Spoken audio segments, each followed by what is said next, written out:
अभी जाहिर है बजट के हवाले से सारी एक्टिविटीज चल रही है। 5 घंटे का इजलास चला है अभी कौमी इक़्तिसादी कौंसिल का, भी बलूचिस्तान नहीं आया उसमें, वो एक अलग एक मसला। लेकिन मेरा आपसे सवाल और वही गुजारिश की जरा आप इसको अगर बहुत आसान रख सकें, बहुत ज्यादा टेक्निकल हुए बगैर, तो पहले तो आप बताएं कि आपको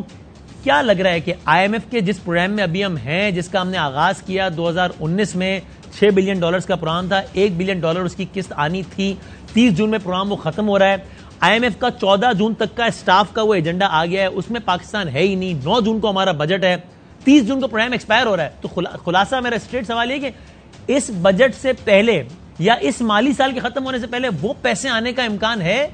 या नहीं है? या मैं अगर यूं रिफ्रेश कर लूं कि ये वाला जो बजट है ये हमें IMF के ही टारगेट्स को देख के बनाना पड़ेगा, या चूंकि अब उस प्रोग्राम के कंप्लीट होने की उम्मीद नहीं है तो फिर जरा उसका प्रेशर से हट के ऐसा बजट बना पाएंगे जिसमें जरा पॉलिटिकल माइलेज ज्यादा मिल सके, सब्सिडीज हो सके? जी वसीम, बहुत रेलेवेंट है। दो चीजें हैं। एक तो ये जाहिर है हमारी उम्मीद भी है कि IMF आ जाए 30 जून से पहले, हमें वो किस्त भी मिल जाए 9th रिव्यू के सिलसिले में। उसके बहुत से फवायद हैं, वो मैं उस पर आता हूँ। सही है। और उस सिलसिले में प्राइम मिनिस्टर ने खुद भी, आपको याद है, पता होगा कि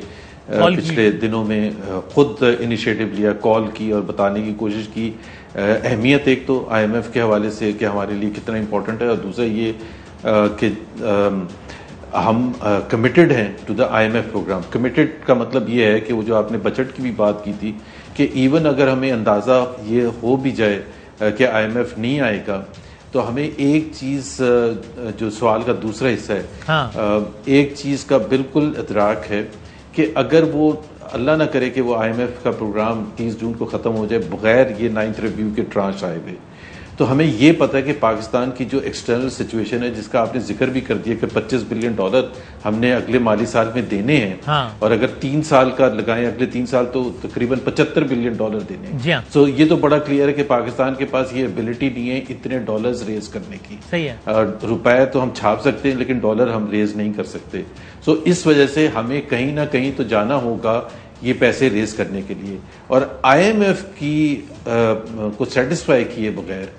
चाहे हम दिसंबर में जाएं बॉन्ड्स रेज करने के लिए, या हम दोस्त ममालिक में जाएं के पास जाएं पैसे लेने के लिए, या हम कोई ग्लोबल ट्रांजैक्शन करें प्राइवेटाइजेशन की, none of them is possible without IMF on board. So हमें अगर हम क्या मैं ये समझूं जुबैर साहब कि आप ये कह रहे हैं कि अगर हम ये वाला फर्ज कर लें कि 30 जून वाला जो खत्म हो रहा है प्रोग्राम, उसमें नहीं ये तय हो जाए, फर्ज कर लें आज कि ये प्रोग्राम तो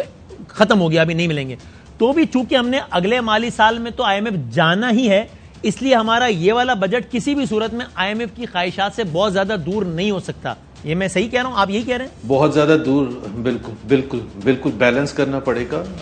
और कर भी रही है हुकूमत के IMF को इतना नाराज करके ऐसा पॉपुलिस्ट बजट ना दिया जाए जिसको लोग कह रहे हैं कि जी चूंकि इलेक्शन ईयर है और पॉपुलिस्ट बजट देंगे जिसमें बहुत सी सब्सिडीज शायद अनाउंस करते हैं, वो चीज़ें करने से थोड़ा सा दूर रहेंगे, जिसको IMF से अक्टूबर में भी जब देखेगा, से नवंबर में जब नई हुकूमत आए तो वो कहेंगे ये आप रिवर्स करें, ये आपने क्या क्या अनाउंस किया होता। सो उस चीज का इदराक है। It is not that simple कि आप कहें कि साहब हमने जब ये बजट बनाया था तब हम आपके उस प्रोग्राम के अंडर नहीं थे इसलिए हमने बना दिए, अब ये नई निगोसिएशन हम अगले माली साल, इतना सिंपल नहीं है ये मामला। नहीं देखे ना, as a responsible political party इस वक्त PDM की 13 जमातों की हुकूमत है, और ये तो नहीं कोई भी कह सकता कि जी इनका कोई चांस ही नहीं आने का अगले हुकूमत में इलेक्शन के बाद। बहुत चांस है, जिस तरह दूसरी पॉलिटिकल पार्टीज का है, लेकिन हम समझते हैं कि हमारा बहुत ज्यादा चांस है। तो उस वक्त हम जो एक कन्फ्रंट करेंगे सिचुएशन, और $25 बिलियन कोई छोटी रकम नहीं होती है। फिर बीच में 2 महीने के लिए एक केयर टेकर सेटअप भी आएगा, तो हमने वहां छोड़ना है जहां केयर टेकर सेटअप उस चीज को ऑन बोर्ड हो, जो भी फाइनेंस मिनिस्टर बनेंगे या बनेंगी, कि ताकि वो उसको प्रोग्राम के कांटेक्ट में रहें IMF के साथ, और एज मच एज पॉसिबल अगले प्रोग्राम की बातचीत करके खत्म करें। तो जुबैर साहब